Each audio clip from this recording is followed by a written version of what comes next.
কৃষ্ণ কৃষ্ণ শুধু শ্রী কৃষ্ণ, কৃষ্ণ বিনা কিছু না। কৃষ্ণ কেমন জানেন, আমরা খেলছি সংসার মাঝে, আর ভগবান খেলছেন কোথায়? খেলিছ এ বিশ্বলয়ে বিরাট শিশু আর মনে খেলিছ খেলিছ এ বিশ্বলয়ে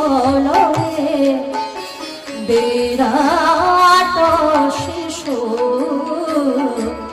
আর মনে খেলিছ।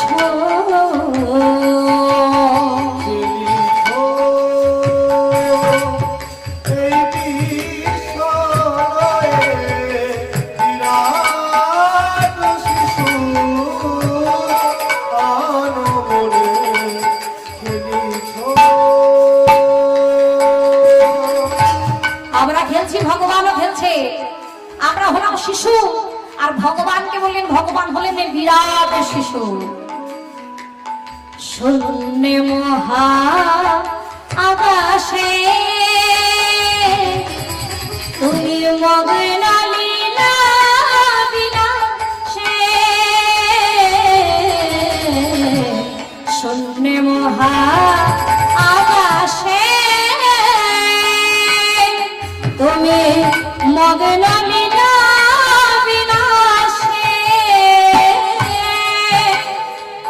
হাসিছ খেলিছ তুমি আপন সনে, নিরজনে প্রভু নিরজনে খেলিছ। হরি হরি বল।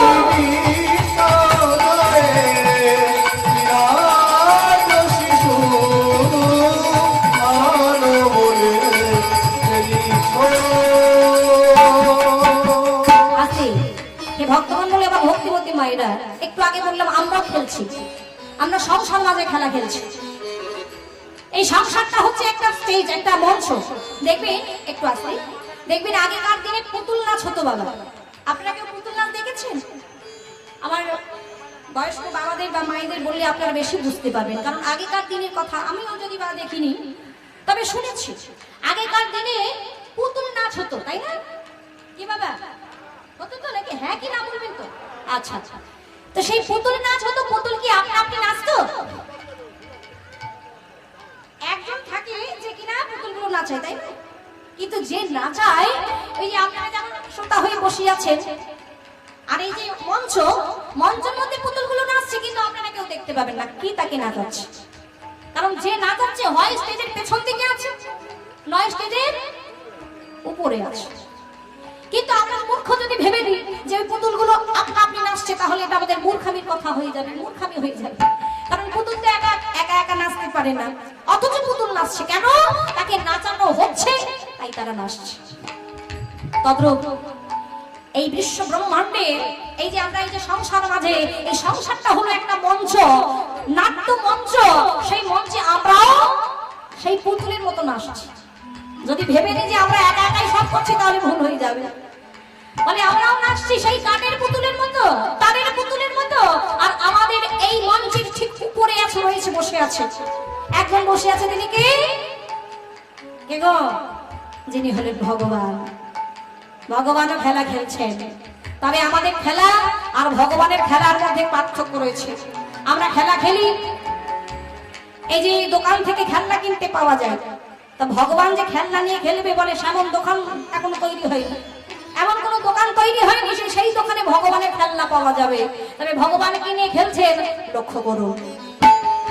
তারকার বিশ্বসী খেলনা তব হে উদাসী, তারকার বিশ্বসী খেলনা তব হে উদাসী, পড়িয়াছে রাঙা পায়ের কাছে রাশি রাশি তারকার বিশ্বসী খেলে না তব হে উদাসী পড়িয়াছে রাঙা পায়ের কাছে রাশি রাশি নিত্য তুমি হে উদাস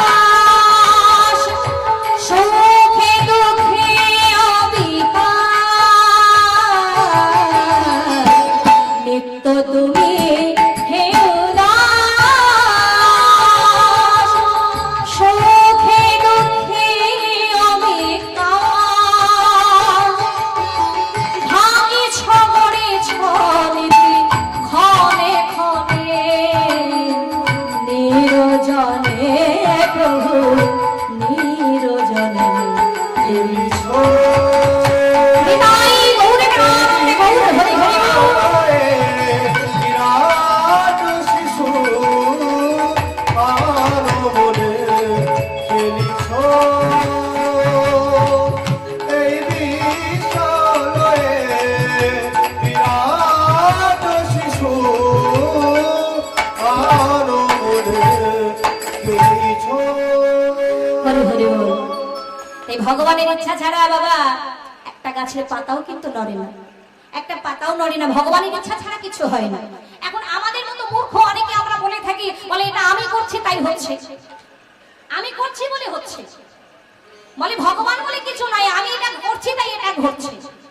হরি হরি বল। আচ্ছা এখানে একটা কথা বলে রাখি, এখানে একটা ছোট ঘোষণা। হে ভক্তমণ্ডলী, আমার ভক্তিমতী মায়েরা, এই যে আমরা আজকে একত্রিত হয়েছি আনন্দপুর নবকুঞ্জ মেলার উৎসবে, তাই তো? হরি বল। দেখুন একটা হরিবাসর করতে তো বলে আপনারা সকলেই জানেন যে অর্থ ছাড়া কিছু হয় না। যদিও আপনাদের এই যে আপনারা উপস্থিত হয়েছেন এটাই আমাদের কাছে অনেক, কিন্তু যে কোনো অনুষ্ঠান করতে গেলে যদি আর্থিক দিক না থাকে তাহলে কিন্তু কোনো কিছু করা সম্ভব নয়। তা আসুন আপনারা এসেছেন, কিছু কিছু যা পারবেন, যেমন পারবেন, কোনো কোনো চাহিদা নেই যে এতটুকু দিতে হবে, আপনারা যে যেমন পারবেন আপনাদের মন থেকে যতটুকু পারবেন আপনারা সাহায্যের হাত বাড়িয়ে দেবেন। যাই নিতাই আপনাদের কাছে আমার বাবারা যাচ্ছেন কিংবা মায়েরা যাচ্ছেন ভিক্ষার জোলা হাতে নিয়ে, আপনারা যে যা পারবেন কিছু কিছু করে দান করবেন। নিতাই গৌর প্রেমানন্দে গৌর হরি হরি বল হরি বল জয় রাধে। তো হে ভক্তমণ্ডলী, আজকে লক্ষ্য করুন, ওই যে বললাম ভগবানের ইচ্ছা ছাড়া কিছু হয় না। এখানে যে আমরা উপস্থিত হয়েছি এটাও কিন্তু ভগবানের ইচ্ছাতেই হয়েছে, তাই না? কারণ ভগবানের ইচ্ছা ছাড়া গাছের একটা পাতাও নড়ে না। এখানে একটা ছোট করে বলি, এক মূর্খ ব্যক্তি সে মনে ভাবে বলে ভগবানের ইচ্ছাতে সব হচ্ছে, বলে আমি এত কষ্ট করছি এত কর্ম করছি, বলে আমার ইচ্ছাই হচ্ছে না ভগবানের ইচ্ছাই হচ্ছে, বলে আমি যদি না খাই তোমার ভগবান বুঝি আমাকে খাওয়াবে, বলে আমি কিছু খাবো না দেখি তোমার ভগবান আমাকে কেমন করে খাওয়ায়। এই বলে লক্ষ্য করুন হে ভক্তমণ্ডলী, আমার ভক্তিমতী মায়েরা, একটু আসতেই আপনাদের সকলের কাছে যাবে, আপনারা এত অধৈর্য হয়ে পড়বেন, একটু শান্ত হয়ে বসুন, কেমন? হরি হরি বল। তো আজকে লক্ষ্য করুন, সেই ব্যক্তিটা মনে মনে ভাবছে যে আজকে আমি কিছু খাবো না দেখি তোমার ভগবান আমাকে কেমন করে খাওয়ায়। অর্থাৎ ভগবানের সঙ্গে কম্পিটিশন হচ্ছে, প্রতিযোগিতা হচ্ছে, যে ভগবান যদি থাকে তবে তো খাওয়াবে আবার। তো সেই ব্যক্তিটা মনে মনে ভাবছে যে বাড়ি থাকলে মা যদি ধরে বেঁধে খাইয়ে দেয়, তো আমি আজকে পণ করেছি আজকে আমি খাবো না, তো ঘরে থাকলে খাইয়ে দেবে, ঘরে থাকা যাবে না। সে কি করেছে, জঙ্গলে চলে গেছে। জঙ্গলে চলে গেছে, একটা গাছের তলায় বসে আছি, আবার মনে মনে ভাবছে মানে গাছের তলায় বসে আছি, যদি খুব খিদে পেয়ে যাই তাহলে তো এক ছুটে বাড়ি চলে যাবো, খিদে যদি পেয়ে যাই তাহলে তো বাড়ি চলে যাবো, তার থেকে একটা কাজ করি গাছের সেই উপরে গিয়ে বসে থাকি, গাছের সেই ডালের উপরে একেবারে উপরে উপরে বসে থাকি, তাহলে খুব খিদে পেলেও আমি সহজে ছুটে যেতে পারবো না। একটা কাজ করি গাছের ডালে উঠে বসে। তো বাবা ওই ব্যক্তিটা কি করেছে, গাছের ডালে একেবারে উপরে গিয়ে বসে আছে। ঠিক এমন সময় দেখুন শীতকালের দিন, তখন শীতকালের দিন দেখবেন আমরা অনেকেই পিকনিক করতে যাই, আপনাদেরকে জানো না? হরি হরি বল। দেখবেন শীতকালে ভীষণ পিকনিক হয়। তো ওই জঙ্গলে একদল গাড়ি করে এসেছে পিকনিক করবার জন্য। তো একেবারে বেছে বেছে বেছে বেছে মানে জায়গার কোথাও খুঁজে পাইনি বাবা, ওই একেবারে যে গাছের ডালে উঠে ওই ব্যক্তিটা বসে আছে, একেবারে ঘুরে ঘুরে সেই সকল যারা ওই পিকনিক করতে এসেছে একেবারে গাছের তলায় এসে বসেছে, ওই গাছের তলায় এসে বসেছে। এবার ভালো ভালো রান্না হচ্ছে। এখন আপনারা ভাবুন, ওই পিকনিক করতে এসেছে নিশ্চয়ই খাবার দাবার তো ভালো থাকবেই, তাই না? ভালো ভালো খাবার রান্না হচ্ছে, আর যখন ভালো ভালো রান্না হচ্ছে সেই রান্নার গন্ধটা কোথায় যাবে? হ্যাঁ, উপর দিকে যাবে। এখন গাছের ডালে সে বসে আছে আর গন্ধটা নাকে আসছে, মনে মনে ভাবছে ও এই গন্ধটা নাকে আসছে, তার মানে ভগবানের চাল। আমি আজকে ঠিক করেছি খাবো না, দেখি তোমার ভগবান কি করে খাওয়ায়। ওই যতই গন্ধ নাকে আসুক না কেন আমি খাবো। এখন রান্না বান্না হচ্ছে আর সে গাছের ডালে বসে আছে। এমন সময় হয়েছে কি বাবা, ওই জঙ্গলের মধ্যে সিংহের গর্জন শুরু হয়ে গেছে, সিংহের গর্জন শুরু হয়েছে। এখন আপনারা ভাবুন, ওই পিকনিক করতে তো গেছে, কিন্তু হঠাৎ যদি জঙ্গলে ওই সিংহের গর্জন শোনে তাহলে কি হবে? মানে খাবার দাবার তো দূরে থাক, নিজের প্রাণ বাঁচার জন্য যে যার জায়গায় ছুটে পালিয়েছে, যে যেমন পেরেছে পালিয়েছে, সবাই ছুটতে ছুটতে পালিয়েছে। এইবার লক্ষ্য করুন, ওই রান্না বান্না যেমন ছিল তেমনই পড়ে আছে, যেমন ছিল সবই তো রান্না বান্না হয়েছে, খাওয়া দাওয়া হয়নি, এখন পড়ে আছে। আর ওই খাবারের মধ্যে ধোঁয়া উঠছে, গরম গরম খাবার, আর সে গাছের ডালে বসে আছে। ঠিক এমন সময় লক্ষ্য করুন বাবা, ওই জঙ্গলের মধ্যে এক ডাকাতের দল তারা ঘোড়ার উপর টকটকে আসছে, ছুটতে ছুটতে আসছে। ডাকাতের দল এসে যেই না এসে দাঁড়িয়েছে, দেখছে গরম গরম খাবার, কিন্তু আশেপাশে কোনো লোক নাই, চারিদিকে খাবার পড়ে আছে, গরম গরম মানে ধোঁয়া উঠছে খাবারের মধ্যে, আর ভালো সুগন্ধ বেরিয়েছে, কিন্তু কোথাও লোক দেখতে পাচ্ছেন। এখন দু একজন ডাকাত মানে লোভী ডাকাত কি করেছে, ছুটতে ছুটতে গিয়ে ওই খাবার খেতে শুরু করেছে, খাবার খেতে শুরু করেছে। আর দু একজন ডাকাত যায় খাস না, আরে খাস না, দাঁড়া দাঁড়া, মানে খাবার দেখি সঙ্গে সঙ্গে খেতে শুরু করেছিস, কিন্তু এই খাবারের মধ্যে বিষ আছে কিনা দেখ দেখ, কারণ খাবার পড়ে আছে কিন্তু বাবা একটা কোনো মানুষ নাই, হতেই পারে এই খাবারের মধ্যে কেউ না কেউ বিষ মিশিয়ে দিয়েছে আমাদেরকে মারবার জন্য। কারণ আমরা তো লোকের ঘরে ঘরে চুরি করে বেড়াই, ডাকাতি করে বেড়াই, এখন আমাদেরকে মারবার জন্য হয়তো কেউ প্ল্যান করে রেখেছে, ওই খাবারের মধ্যে বিষ মিশিয়ে রেখেছে। বলে চারিদিকে একটু খুঁজে দেখ কেউ কোথায় আছে কিনা, একটু চারিদিকে খুঁজে দেখ কেউ কোথায় আছে কিনা, খাবারের মধ্যে কোথায় বিষ মাখিয়ে কোথায় লুকিয়ে বসে আছে। এখন সবাই খুঁজতে শুরু করেছে। এখন মাইরা সবাই তো খুঁজছে, কোথায় লক্ষ্য করেছে গাছের ডালে একজন বসে আছে। এখন সে পণ করে বসে আছে গাছের ডালে। কি পণ করেছে? হ্যাঁ, বলে আমি আজকে খাবো না। গাছের ডালে পণ করে বসে আছে, মাঝে মধ্যে ওই মন্ত্রটাও জপ করছে, আমি খাবো না। এখন আপনারা মনে করুন ওই ডাকাতের দল খুঁজছে কাকে, মানে খাবারের মধ্যে কে বিষ মিশিয়েছে তাকে খোঁজে, একবার খুঁজে পেলে তার খবর আছে। এই কিরে, এটা খুঁজে দেখ না কোথায় কে কোথায় গেল, হ্যাঁ খাবারের মধ্যে বিষ মিশিয়ে। এখন খুঁজতে খুঁজতে হঠাৎ এক ডাকাতের চোখ গেল কোথায়?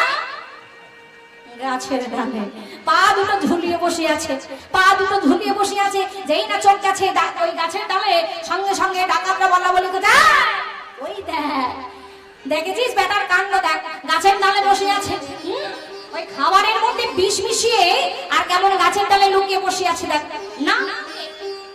আরে নামাওকে।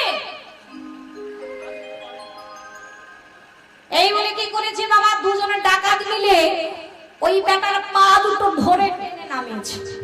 না আমাকে খাবারে বিষ মিশিয়ে আর গাছের ডালে বসে রয়েছিস, না আমাকে নাম। লক্ষ্য করুন বাবা, ওই জোর করে সেই ব্যক্তিটাকে গাছ থেকে নেমেছে, মানে খাবারের মধ্যে বিষ মিশিয়ে আর গাছের ডালে লুকিয়ে রয়েছে। হ্যাঁ, এই নে খা। মানে খা আগে, তুই খাবি না মানে তুই আগে খা, খাবারের মধ্যে বিষ মিশিয়েছিস, খা আগে। খাবো না, দেখেছেন মানে খাবো না বলছে, মানে এর মধ্যে গন্ডগোল আছে। বারবার বলছে খাবো না, নিশ্চয়ই গন্ডগোল আছে, খাবারে তো কিছু না কিছু নিশ্চয়ই মেশানো আছে, নইলে বলবে কেন খাবো না। যতবার বলছে খাবো না, ওদের শর্ত আরো বেড়ে যাচ্ছে, নিশ্চয়ই কিছু মেশানো আছে। এই বলে কি করেছে, সবাই মিলে দু চারজন মিলে ওই ব্যক্তিটার গালের পাটি ধরে জোর করে খাইয়েছে। খাবারে বিষ মিশিয়ে আর খাবো না, খা। এইবার জোর করে তো খাওয়াচ্ছে বাবা, জোর করে খাওয়াচ্ছে, কিন্তু তবু মরছে না। বলি এতক্ষণ খেলি তাও মরছিস না কেন বল? কিরে মর? বলে মরবো কেন? বলে কেন খাবারে বিষ মিশিয়েছি, মরবি না? মানে মর, এখনই মর। বলে আমি কখন বললাম যে খাবারে বিষ মিশিয়েছি? আরে খাবারে কোনো বিষ নাই, আমি পান করেছি, আমি আজকে খাবো না। বলে সে কি রে, খাবারে বিষ নাই? তাহলে এতক্ষণ ভালো মন্দ যে খাবার গুলো খেলি, হ্যাঁ, এইবার ওই ভালো মন্দ খাবার জন্য উত্তম মধ্যম আবারও খেলি। বলে বিষ যখন নাই তাহলে ভালো মন্দ গুলো খেলি কেন? আবারও বেধরক মার। হরি বল। হে ভগবান বলে আমার ভক্তিমতী মায়েরা, এর থেকে আমরা কি বুঝতে পারলাম? হরি বল।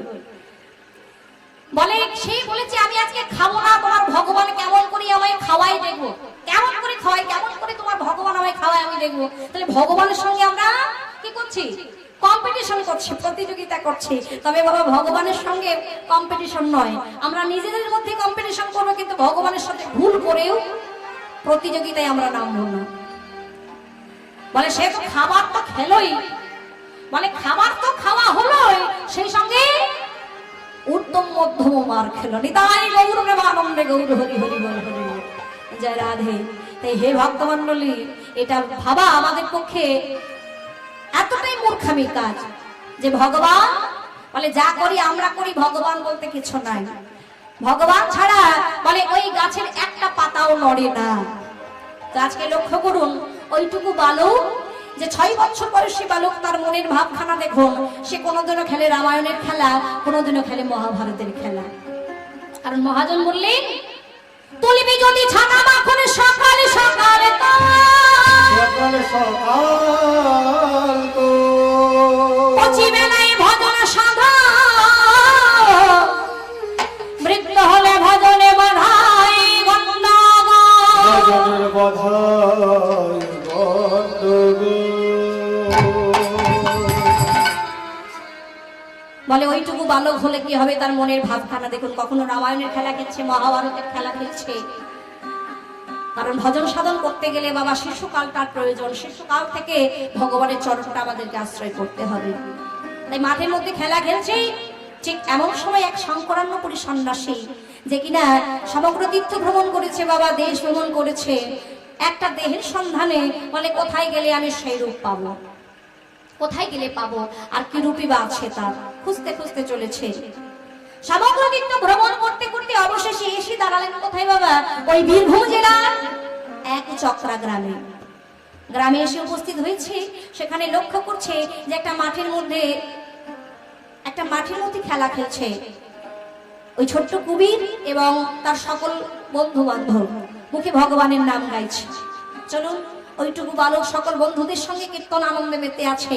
আর আমরা যেখানে আমরা একত্রিত হয়েছি, আমরা সবাই মিলে দুটো বাহু তুলে আমরাও সবাই একটু কৃষ্ণ নামে মেতে থাকবো। চলুন, দু বাহু তুলে হাত তুলুন দেখি সবাই মিলে, আমরাও সবাই বলবো একবার দু হাত তুলে বলে রে কৃষ্ণ নাম, আজ পুরে বেড়ে তোর সকল মনস্কার। হরি হরি বল। একটু পরে পরে তালি দি।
গৌরার নিতাই।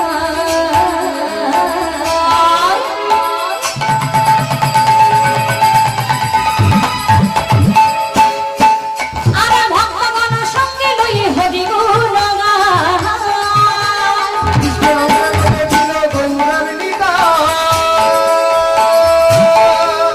হরি বল।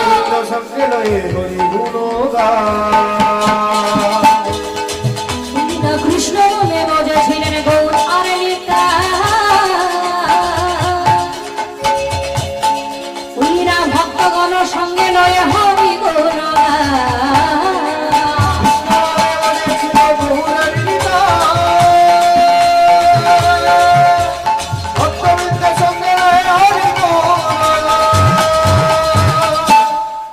আমার পারের করি পারের করি পারের করি এই মহানা।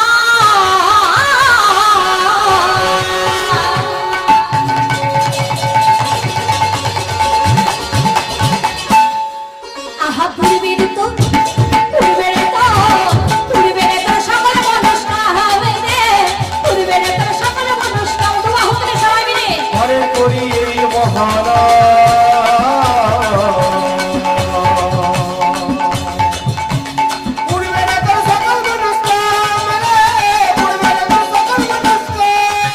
আর হরে কৃষ্ণ কৃষ্ণ কৃষ্ণ হরে হরে হরে রাম রাম রাম হরে হরে।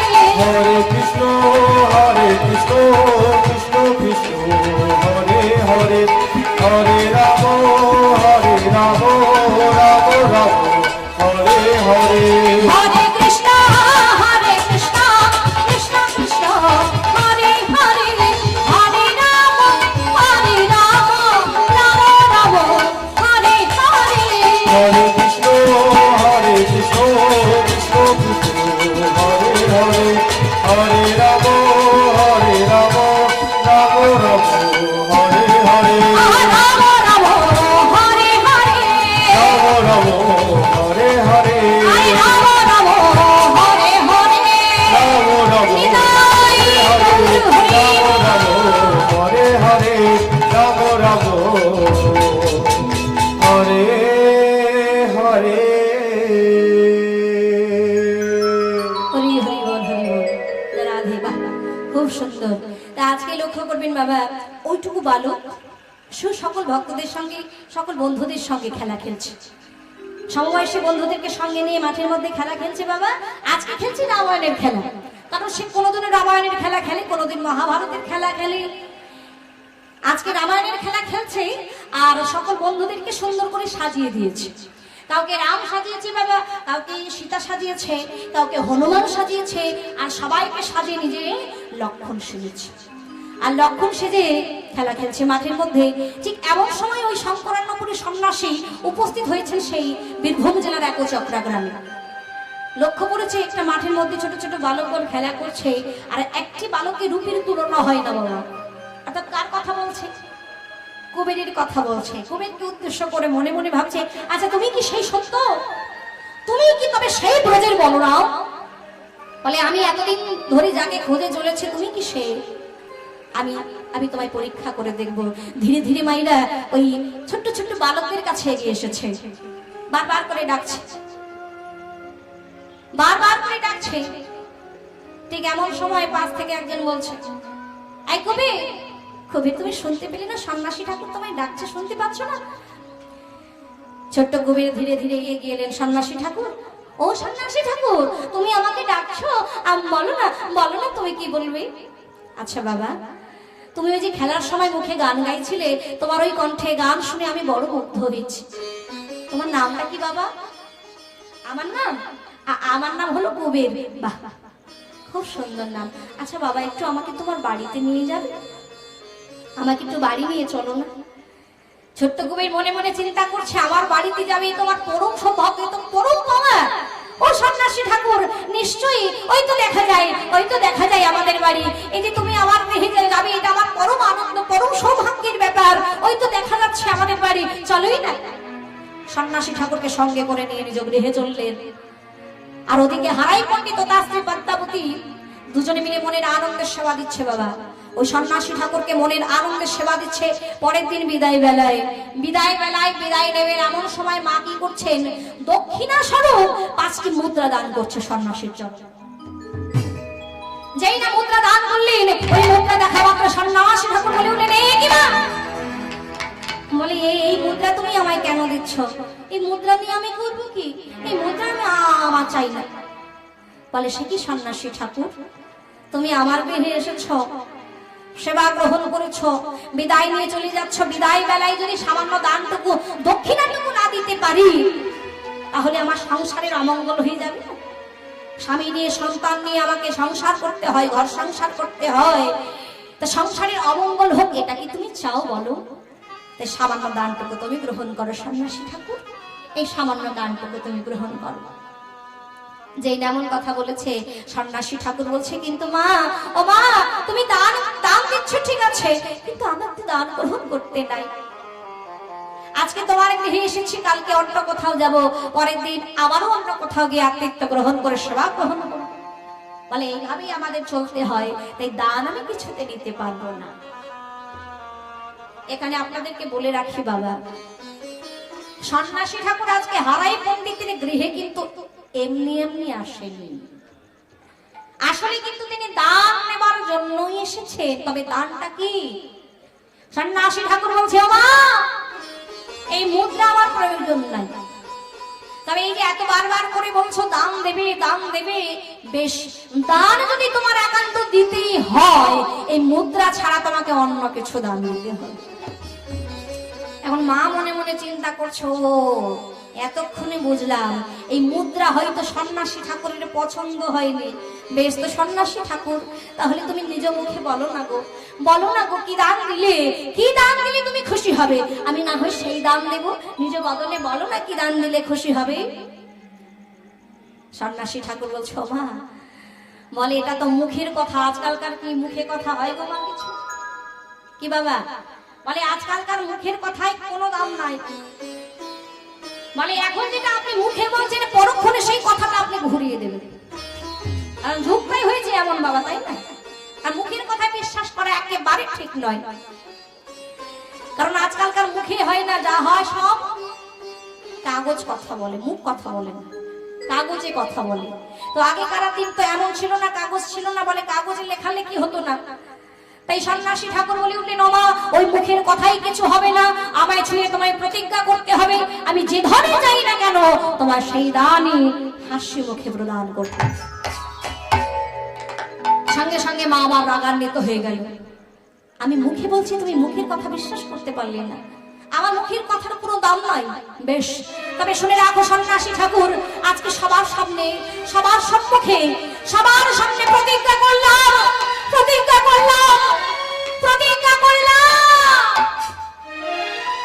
তুমি যদি আমার এই প্রাণে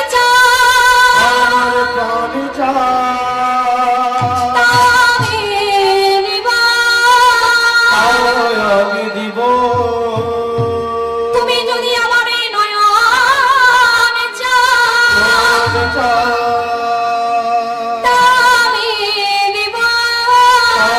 আমি দিব,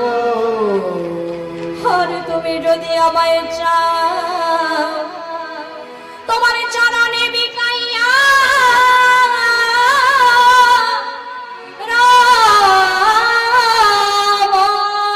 চরণে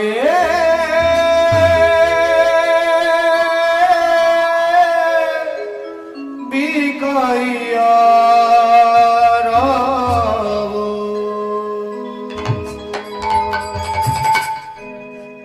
সন্ন্যাসী ঠাকুর বলছে, ও মা, তুমি অমন করে বলো না গো, তুমি অমন করে বলো না, তুমি যে আমার মা। কারণ একবার যখন তোমাকে মা বলে ডেকেছি, তুমি আমার মা, আমি সন্তানের মতো। আর বলো না মা গো, কোনো মাকে কখনো সন্তানের চরণে বেঁকিয়ে যেতে পারে? তুমি অমন করে বলো না। তবে হ্যাঁ, ওই যে বললি না মা, তুমি বললে যে নয়নে চাইলে তুমি নাকি সেই নয়নে দিতে রাজি আছো। তবে নয়নে যে আমার কোনো প্রয়োজন নয় মা, নয়ন আমার চাই না। দান দেবে তো মা? দান যদি দিতে হয়, ওই নয়ন নয়, নয়নে নয়নের মণিটা তুমি আমায় দাও, নয়নের মণিটা তুমি আমায় দাও মা, ওই নয়নের মণিটা আমায় দাও। এখন যেই না এমন কথা বলেছে মা, মা পদ্মাবতী তো কিছুই বুঝতে পারছে না। ও সন্ন্যাসী ঠাকুর, এই যে তুমি বললে আমার নয়নের কোনো প্রয়োজন নাই, আবার বলছো নয়নের মণিটা তোমার প্রয়োজন, আমি তো তোমার কথা কিছু বুঝতে পারছি না, একটু স্পষ্ট করে বলো না। আমি তো বলছি তুমি যদি আমার এই প্রাণ চাও, এই প্রাণ আমি তোমায় দিতে রাজি আছি, বলো না, বলো না কি দান দিলে তুমি খুশি হবে, আমি তোমায় সেই দান দেব। সন্ন্যাসী ঠাকুর বলছে মা, ও মা, তোমার প্রাণ আমি নিতে পারি না মা, তোমার প্রাণ আমার প্রয়োজন নাই, তোমার প্রাণ আমি চাই না, তবে দান যদি দিতেই হয় দাও মা দাও, তোমার এই প্রাণ ধন কুমিরকে আমায় ভিক্ষা দাও, আমায় ভিক্ষা দাও, আমায় ভিক্ষা দাও, ভিক্ষা দাও,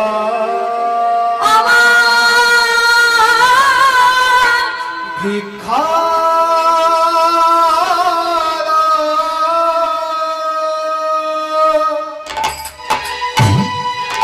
সন্ন্যাসী ঠাকুর,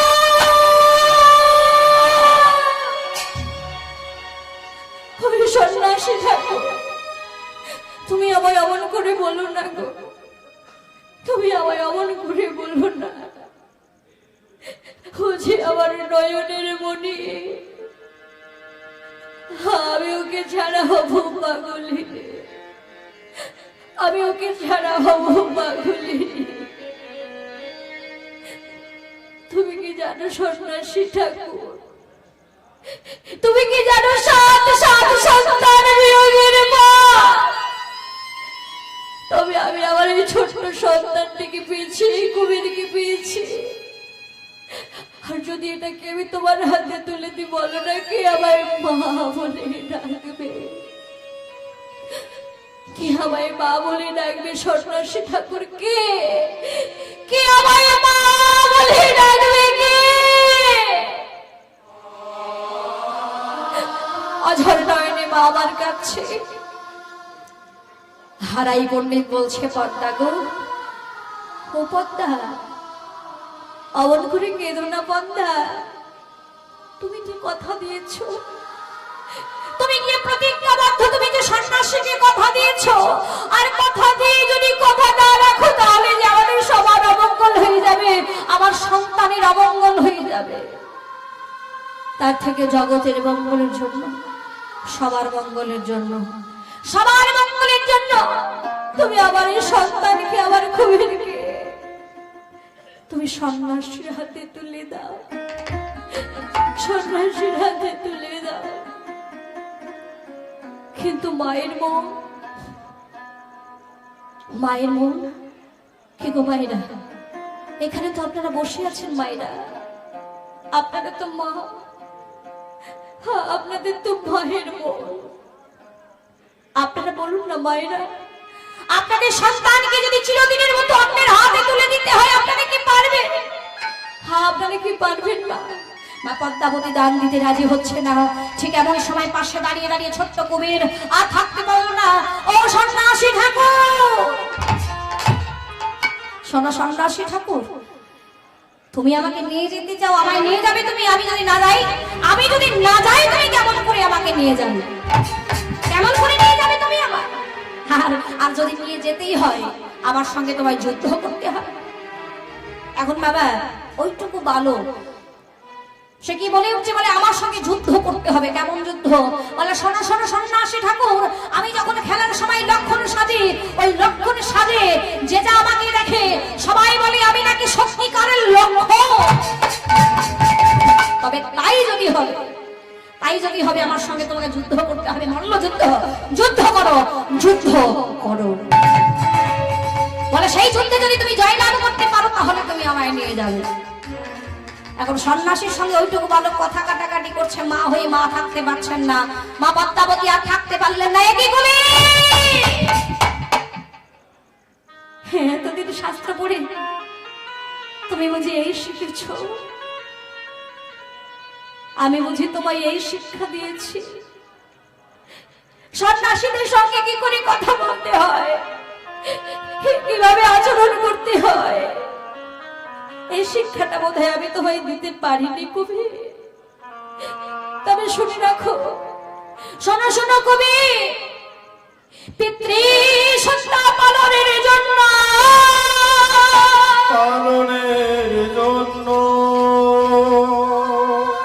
রামচন্দ্র গিয়েছিল বনে।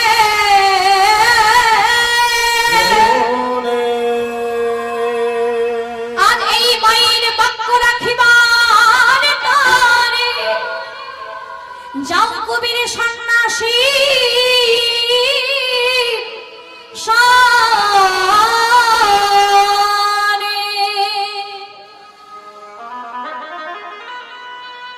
মা, ও মা, তুমি আমায় বিদায় দিলে মা, তুমি আমায় বিদায় দিলে। বেশ মাগো, তুমি যখন সন্ন্যাসীর হাতে আমায় তুলে দিলে আমি চলে যাচ্ছি। আমি আর কোনোদিনও ফিরে আসবো না মা, আর কোনোদিনও ফিরে আসবো না। হে ভক্তমণ্ডলী, ওইটুকু ছোট্ট বালক মায়ের আদেশে চলে যাচ্ছে সন্ন্যাসীর সঙ্গে। পিতা মাতার চরণের প্রণাম জানিয়ে আর কি বলছে গো, আমি চলে যাই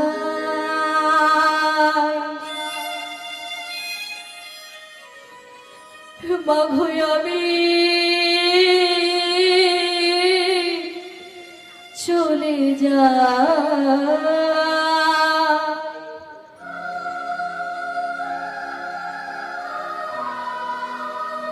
আমি চলে যাই, আমি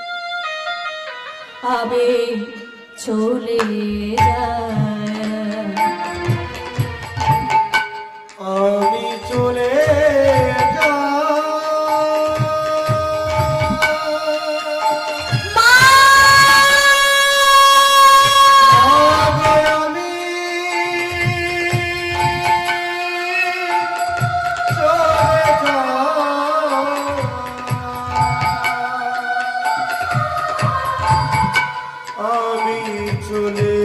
যাই,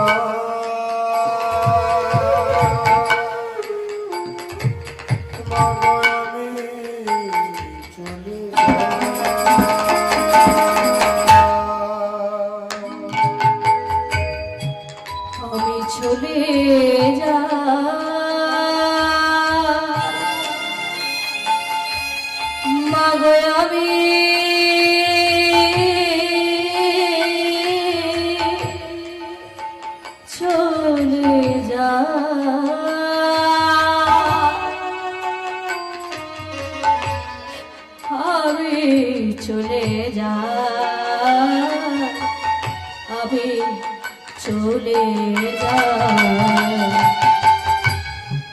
আমি চলে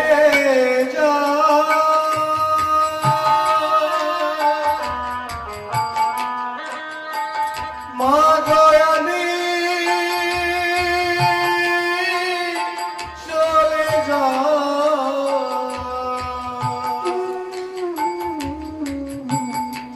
আমি চলে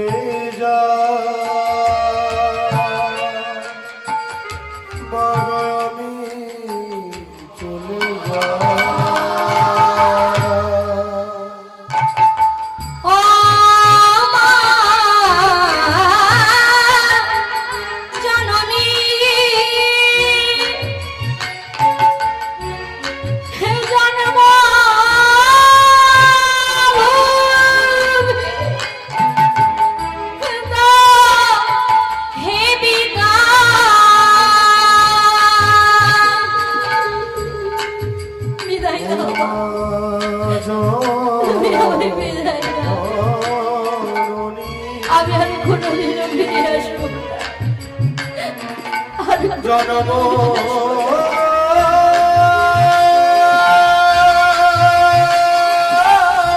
ভূমি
বিদায় দিলে,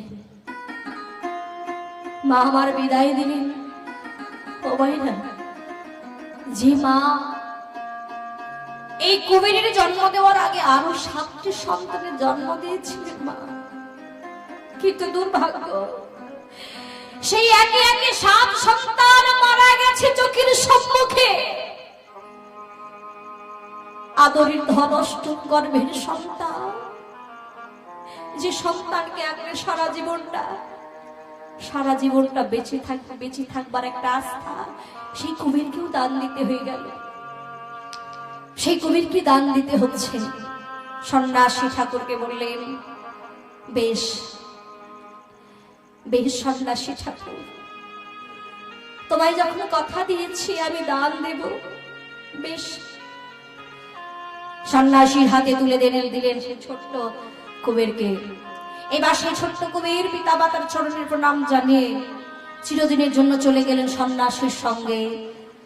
সমস্ত পিছনে ফেলে রেখে বাবা পূর্বের কথা ভুলে গিয়ে চলেছে সন্ন্যাসীর সঙ্গে।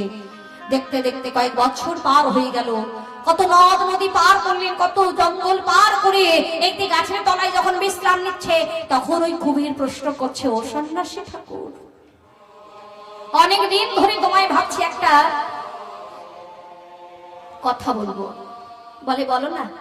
ও কুবের, আরে তোমার কথাটা শুনবো বলে তো ব্যাকুল হয়েছি, বলো না কে বলবে? আচ্ছা সন্ন্যাসী ঠাকুর, ওই যে আমাদের গ্রামটা আছে না, ওই যে গ্রামে এক একটি বাড়িতে 8-10টা করে সন্তান রয়েছে, বলে তুমি তো তাদের কাউকে নিয়ে এলে না গো, তুমি তো কাউকে নিয়ে এলে না, বেছে তুমি কিনা আমার মা বাবার কুলটা শূন্য করে দিলে। বেশ, যখন নিয়ে এসেছো, এতদিন তো হয়ে গেল, এত বছর কেটে গেল, এবার দাও না সন্ন্যাসী ঠাকুর আমাকে সেই মহামন্ত্র দীক্ষা, দাও না আমার সেই মহামন্ত্র দীক্ষা। যেই নামন কথা বলেছে বাবা, সন্ন্যাসীর আনন্দ ধরে না। ও কবি, আরে তোমার মুখে তো এই কথাটা শুনবো বলে এতদিন অপেক্ষা করেছিলাম, এতদিনে তোমার চৈতন্য হয়েছে, এসো, আর দেরি নয়, এসো তুমি আমার কাছে, আমি তোমার কর্ণে মন্ত্র প্রদান করব। তবে হ্যাঁ, মন্ত্র তো দেব তোমার কর্ণে, কিন্তু মন্ত্র নেওয়ার পর তুমি কি করবে গো? বলে, মন্ত্র যখনই তোমার কর্ণে দেব, ওই মন্ত্র নিয়ে তুমি আমাকে আলিঙ্গন করবে। যখনই তুমি আলিঙ্গন করবে, সঙ্গে সঙ্গে ওই তুমি আমি এই দুটো দেহ আমাদের একটি দেহে পরিণত হয়ে যাবে। তারপর তুমি কোথাও আমায় আর দেখতে পাবে না, আর কোথাও খুঁজে পাবে না। এখন বাবা হয়েছে কি, ওই কুবেরের মন্ত্র নেওয়ার আনন্দে এতটাই ব্যাকুল, এতটাই ব্যস্ত, যে মন্ত্র নেওয়ার আনন্দে সন্ন্যাসীর পুরো কথাগুলো শুনতে পেল না।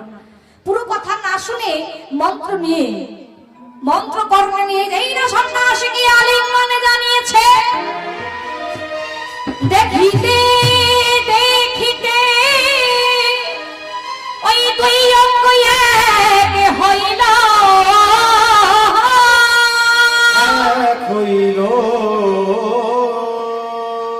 নিত্যানন্দ বলি এই জগতে প্রকাশ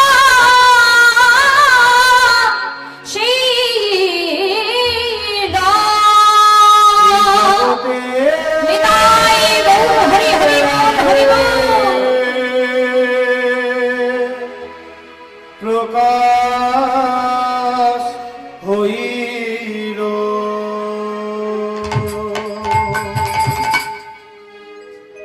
হরি বল। হে ভক্তমন্ডলী, আমার ভক্তিমতী মায়েরা, সন্ন্যাসীর পুরো কথা না শুনে মন্ত্র নিয়ে যাই না আলিঙ্গন করেছে। কারণ সন্ন্যাসী বলেছিলেন যে যখনই মন্ত্র দেব, মন্ত্র নিয়ে আলিঙ্গন করবে, আর আলিঙ্গন করা মাত্রই তুমি আমি একটি দেহে পরিণত হয়ে যাব। কিন্তু বাবা, ওই যে পুরো কথা না শুনে যেই না আলিঙ্গন করেছে, দুটো দেহ এক হয়ে গেছে। কিন্তু কুবের চোখ মেলে দেখছে সম্মুখে কোথাও গুরুদেবকে দেখতে পাচ্ছে না। কোথায় গুরুদেব? যখন গুরুদেব বলে চিৎকার শুরু করলেন, ঠিক এমন সময় ওই কুবেরের ভেতর থেকে তারই প্রতিধ্বনি বেরিয়ে এলো, ও কুবের, বলে তুমি আমায় আর দেখতে পাবে না গো, আর কোথাও দেখতে পাবে না। কেন? না তুমি আমি একই সত্য, এতদিন ভিন্ন দেহে ছিলাম, আজ হতে তুমি আমি একত্রিত হই, আজ হতে আমাদের নাম হলো নিত্যানন্দ। হরি হরি বল। তো হে ভক্তমণ্ডলী, এই আজ থেকে প্রকাশিত হলো এই নিত্যানন্দ নাম। আর পাগল নিত্যানন্দ কি করছে? তীর্থে তীর্থে ভ্রমণ করছেন। একদিন হিমালয়ের প্রাদদেশে বসে ধ্যান করছে, হঠাৎ শুনতে পেলেন কে যেন তাকে ডাকছে দাদা বলরাম বলে। এখন হে ভক্তমণ্ডলী, আমার ভক্তিমতী মাইরা, আপনারা মনে করে দেখুন, লীলার শুরুতে আমি বলেছি যে আমার গৌরাঙ্গ সুন্দর সকল ভক্তদের সঙ্গে কীর্তন আনন্দে মেতে আছেন, আর কীর্তন গাইতে গাইতে কাকে ডাকছে? কাকে ডাকছে গো? দাদা বলরাম বলে ডাকছে। হরি বল। এখন সেই বলরাম দাদা শুনতে পেলেন কে? ওই ডাক শুনতে পেলেন হিমালয়ের প্রাদদেশে বসে ধ্যান করছেন নিত্যানন্দ প্রভু। শুনতে পেলেন সেই ডাক, কে কে কি ডাকে আমায়? কে আমায় আকুল কণ্ঠে বারবার করে ডাকছে? কে কে ডাকছে আমায়? দাদা বলরাম বলে কে কে ডাকে? কিন্তু আমি তো বলরাম নই গো। বলরাম দাদা বলে ডাকছে, কিন্তু আমি তো বলরাম নই। আমার নাম কি? আমার নাম নিত্যানন্দ। তাহলে কে ডাকে আমায়? ধ্যান করে দেখছে নয়নে ভেসে উঠল সেই মূর্তি। কি নাম? কে গো? কানাই। নয়নে ভেসে উঠল সেই মূর্তি, ত্রিভঙ্গি মঠামে দাঁড়িয়ে আছে। যেই নাই মূর্তি, তার নয়ন মাঝ ভেসে উঠল, সঙ্গে সঙ্গে চিৎকার শুরু করলেন, ওরে কানাই রে, ওরে কানাই রে, ওরে কানাই রে, ওরে কানাই রে, ওরে আমার ভাই কানাই রে, ওরে আমার ভাই।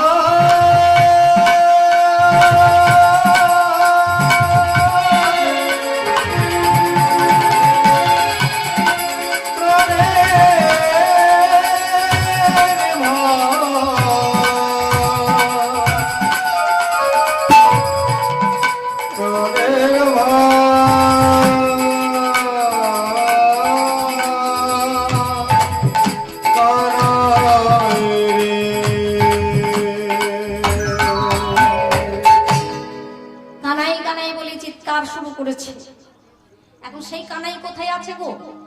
নিত্যানন্দ প্রভু যাকে কানাই কানাই বলে ডাকছে, সেই কানাই কোথায়? বলে শিবাসাঙ্গিনের সকল ভক্তদের সঙ্গে কীর্তন আনন্দে মেতে আছে। কেমন ভাবি গো? আজকে আনিল রে, চলুন সবাই, ছিল রে মধুমাখা হরিণা, মধুমাখা হরিণা। হরি হরি বল। সবাই মিলে একটু কণ্ঠ মিলিয়ে করে করে তালি দিই।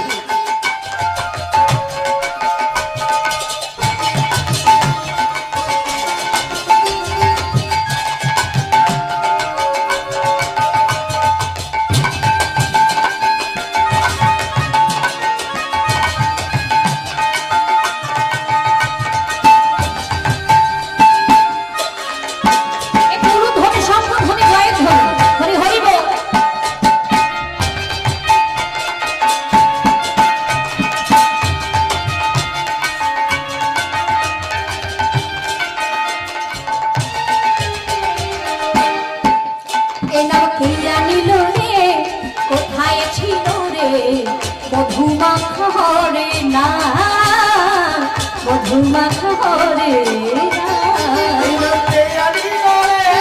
কোথায় ছিল রে মধুমাখা হরিণা, মধুমাখা হরিণা। নদিয়া নগরে সচি মায়ের ঘরে, নগরে সচি মায়ের ঘরে, নদিয়া নগরে সচি মায়ের ঘরে, নগরে সচি মায়ের ঘরে উদয় হলো নিমাই চাওয়া।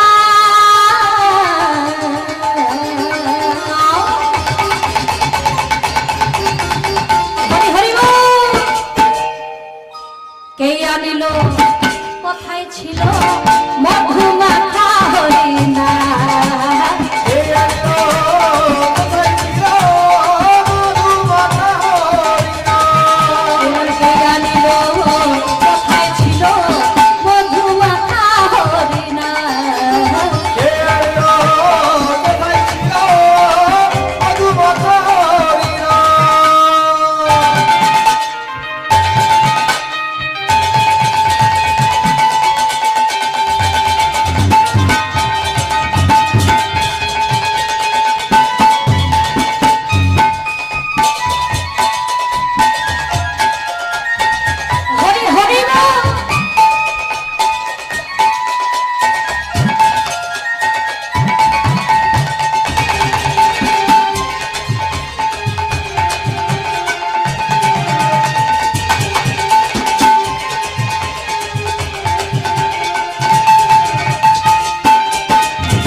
বলো হরি নামে শ্রবণ করো গানে সবাই মিলে চাপি তোরে অনেক বড় নারী হরি বল।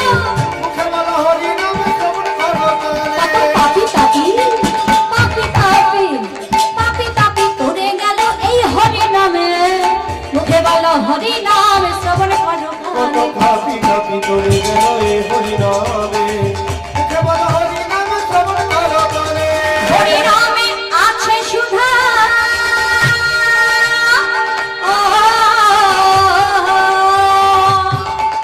এই হরি নামে আছে সুধা। ও এই হরি নামে আছে সুধা এই হরি নামে আছে সুধা। ও এই হরি নামে আছে সুধা সে যে অমৃত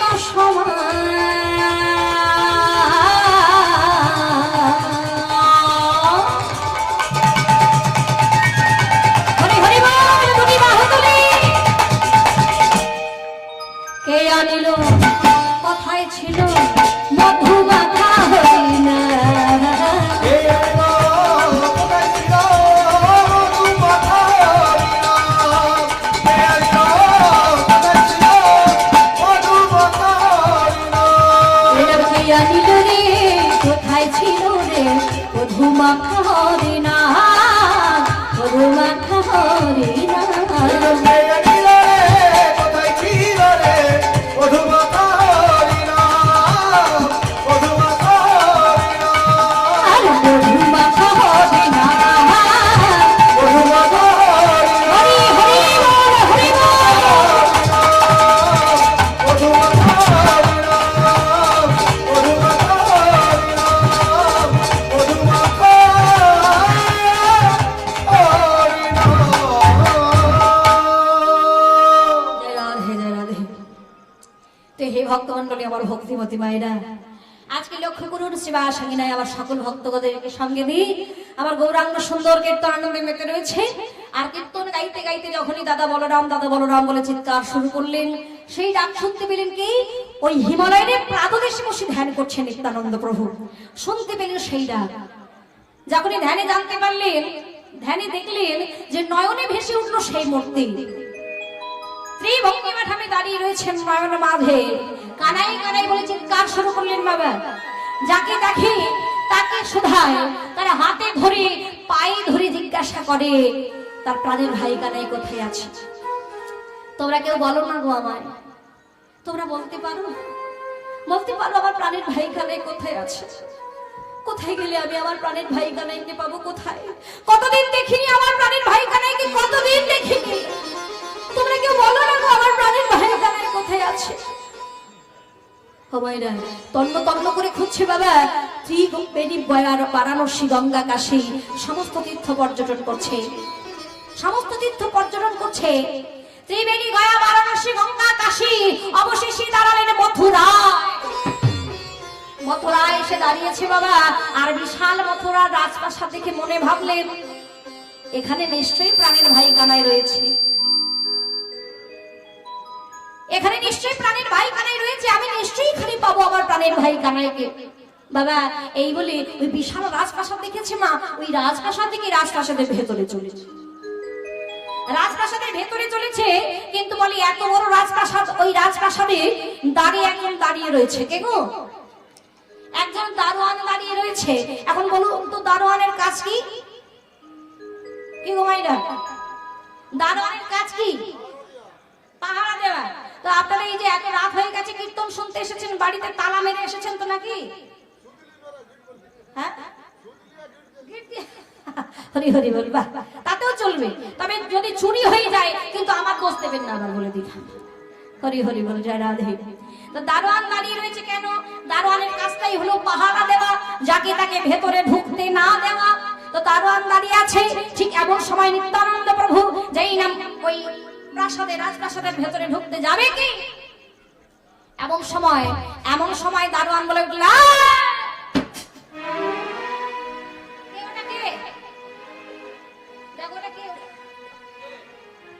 এই কে গো তুমি? ওই যে দাঁড়িয়ে আছে, কে তুমি? না না, পেছন দিকে তাকাবেন না। দারোয়ান জিজ্ঞাসা করছে, বলে এই কাহা যাতা হে রে, কিসকো চাইয়ে? বলে আমি একটু ভেতরে যাব, ওখানে আমার প্রাণের ভাই কানাই আছে তো। প্রাণের ভাই কানাই? ওমা সেটা কে? কানাইকে খুঁজছে গো। বলে কানাইকে চেনো না? দারোয়ান বলছে বাবা ও বুঝতে পেরেছে, কিন্তু এখানে তো কানাই নামে বহুজন রয়েছে। এখন আমরা যেমন ভাবি আর কি, দেখবেন গ্রামের মধ্যে এক নামে একের থেকে দুই মানে বেশি জন থাকতেই পারে, কি গো মাইরা? থাকতে পারে না? মনে করি কারণ নাম লালটু, বলে 1 নম্বর লালটু, 2 নম্বর লালটু, এরকম হয় না? বলে এক নামে যদি 2 জন থাকে তখন আমরা নাম্বার দিয়ে দিই, 1 নম্বর ও 2 নম্বর। বেটে কানাই? দারোয়ান বলছে, বলে এখানে তো অনেক রকমের কানাই আছে, কেউ লম্বা কানাই, কেউ বেটে কানাই, কেউ মোটা কানাই। হরি হরি হরি। এখন কানাইকে খুঁজছে, বলে সে কি গো, যার রাজ্যে বাস করে বলে তাকেই চেনে না, বলে কে মোটা বেটে কানাই তার কথা বলছে। আরে ও ঠাকুর, বুঝতে পারলে না? আমি আমার প্রাণের কানাইকে খুঁজছি, প্রাণের কানাই যিনি বিশ্ব ব্রহ্মাণ্ডের মালিক। এখন বাবা ওই নিত্যানন্দ প্রভুকে দেখে মনে মনে ভাবছে নিশ্চয়ই মাথার গন্ডগোল রয়েছে, মাথার গন্ডগোল। আর ওই সাজ পোশাকটা দেখে যে যা দেখবে সবাই ভাবে পাগল, কারণ পোশাকটা কেমন ছিল, বলে জীর্ণ পোশাক। আর রাস্তাঘাটে চলেছে, যে যা দেখছে পাগল ভেবে কেউ ঢিলা ছুটছে, কেউ কাপড় ছিঁড়ে দেয়, কেউ ঢিলা ছুঁড়ে মারে পাগল ভেবে। তাই দারোয়ানও মনে মনে ভাবছে লোকটা বোধহয় পাগল, মাথা ঠিক নাই। নইলে বলবে কেন? বলে কানাই যিনি বিশ্ব ব্রহ্মাণ্ডের মালিক, যিনি বিশ্ব পরিবারের কর্তা, তিনি কিনা একটা পাগলের ছোট ভাই। বলে এটা বললেই আমাদের মানতে হবে। এই যে দাঁড়াও দাঁড়াও, কি ভেবেছো তুমি? হ্যাঁ পাগল কোথাকারে? হ্যাঁ আমাদের বিশ্ব ব্রহ্মাণ্ডের মালিক যিনি, সে কিনা তোমার ভাই? বলে সে কি গো, আমাকে চিনতে পারলে না? আমি আমি আমার প্রাণের ভাই কানাই, আর আমি হচ্ছি বলাই গো, বলাই। আমার প্রাণের ভাই, আর আমি হচ্ছি তার দাদা বলাই। এখন মাইরা যেই না এমন কথা বলছে, দারোয়ান তো বুঝতে পারছে না কি মানে কি ভাবে, বুঝতে পারছে না, অথচ মিলে যাচ্ছে যা যা বলছে। ও ঠাকুর দাঁড়াও দাঁড়াও দাঁড়াও, তুমি যা যা বলছো সবটা মিলে যাচ্ছে, কিন্তু আমি যে বিশ্বাস করতে পারছি না। আচ্ছা একটু ভালো করে বলো না, তোমরা আগে কি করতে একটু বলো না। তখন নিত্যানন্দ প্রভু বলছে, আগে কি করতাম শুনতে চাও? আমি আমার প্রাণের ভাই কানাইকে কাঁধে নিয়ে ওই গোচরণে ভূমিতে যেতাম। আমার প্রাণের ভাই কানাই কি করতো জানো? হাম্বা হাম্বা হাম্বা রবে ধেনু বৎস জনাতো। আর আমার প্রাণের ভাই কানাই ওই যে কদম্ব বৃক্ষটার তলায় বসে বসে যখনই বাঁশি বাজাতো, সঙ্গে সঙ্গে সারা বৃন্দাবনবাসী তারা মনের আনন্দে ছুটে আসতো। এখন হে ভক্ত মন্ডলী, আমার ভক্তিমতী মায়েরা, আপনারা এবার বলুন, এই যে যা যা কথা এতক্ষণে নিত্যানন্দ প্রভু বললেন, বলে এই কথা বললে বিশ্বাস কি আর না করে থাকা যায় গো? দারোয়ান বললেন, আহা বুঝেছি বুঝেছি, ও ঠাকুর বুঝতে পেরেছি তুমি কোন কানাইকে খুঁজছো, তুমি সেই মাধুর্যময় মূর্তি শ্রীকৃষ্ণকে খুঁজছো, বুঝেছি। কিন্তু ওই কানাই তো এখানে থাকে না, ওই কানাই তো এখানে থাকে না। বলে এখানে থাকে না, তাহলে কোথায় পাবো? বলে শোনো, তাকে পেতে হলে তোমাকে এখনো যেতে হবে মধুময় শ্রীধাম বৃন্দাবন। হরি বল। এই হে ভক্তমণ্ডলী, আজকে সেই দারোয়ান সেই বৃন্দাবনে কানাইয়ের বর্ণনা দিচ্ছে, বৃন্দাবনের কথা বর্ণনা করছে। বলছে শোনো শোনো, আজ সে বৃন্দাবনে কৃষ্ণের বংশীর ধ্বনি বেজে চলেছে। শুধু তাই নয়, আজ সে বৃন্দাবনে কত ময়ূরী পেখমতাল তুলে তারা নৃত্য করছে, কত ভ্রমর ভবনে গুনগুন গুনগুন গুনগুন রবে গান করছে। তাই হে ভক্তমণ্ডলী, আজকে সেই বৃন্দাবনে যে কত সুন্দর শোভা, বাবা আজকে সেই শোভা তিনি বর্ণনা দিচ্ছেন। সেই দারোয়ান কেমন ভাবি, এখনো সেই বৃন্দাবনে আহা বাঁশি বাজে।